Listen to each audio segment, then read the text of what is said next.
things will be different. Here's a couple of results. Okay, late 1970s. I have my doubts about how they did this study, but it's still interesting. For every 25% increase in the complexity of the statement of the problem, you double the complexity of the solution. Why? Network effects. How many ways can n objects interact? N squared, right? So if I add one more object, I haven't added one more bit of complexity, I've added n more bits of complexity. If I double the number of objects, the complexity goes up by a factor of 4, right? Okay, that explains what I see, and this might be another reason why large software projects fail. Too much complexity at once. But you can drive this backwards. Imagine on any programming assignment that you've ever had to do that you were just allowed to ignore 1/4 of the assignment. Yes, I know you told me I have to do this, this, this, and this. I don't like part 3, so I'm just going to drop that. If you got to pick which bit to throw away, you could dramatically reduce the complexity of the program, couldn't you? Right? So if you're allowed to pull that down, you get this working to your benefit instead of against you. Okay, that's interesting. I've never seen anybody do that study. But you can imagine, a lot of you have a background in things like empirical psychology. You can imagine how you would design and administer that study. Yes, there are error bars. Yes, it would be expensive, time-consuming, etc. But if we could validate that, if we could validate that it works both ways, I mean, hell, the only thing that's at stake is the profitability of a $3.5 trillion a year industry worldwide. Why would anybody spend a couple $100,000 doing the study? Foolish, Greg.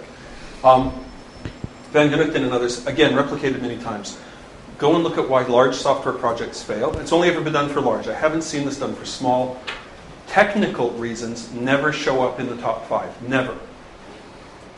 Software projects don't fail because of technology. They fail primarily because of poor estimation, i.e. over-optimistic estimation, and unstable requirements. The client kept changing their mind about what they wanted. All right?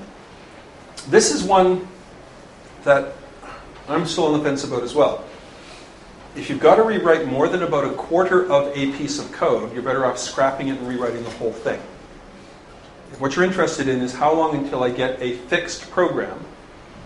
If you've got to rewrite more than about 1/4 of it, Thomas's results seem to show that the break-even point is about 1/4. After that, you should just start over. The thing I don't know is whether the programmers he was looking at were the ones who wrote it in the first place, or whether they're coming to the project fresh. If they're coming to the project and it's entirely new code, I sort of maybe believe this number. It still seems low to me. Right? If they're the ones who wrote the code originally, this really seems low to me.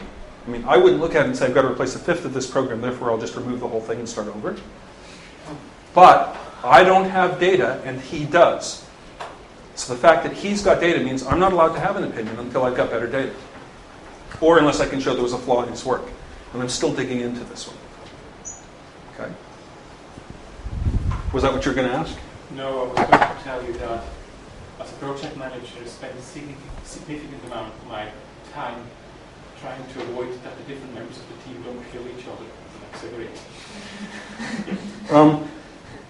I don't know if that would directly lead to code being rewritten. I think that if somebody rewrote my code, it would increase the odds of the scenario you just described coming to pass. But okay, and one here. I was just wondering, what do they mean by better there? I mean, less time to you've got the new version working. For the same, quality of code. Yeah, quality of program. Same goals, right? Okay. What's the fastest way from here to there?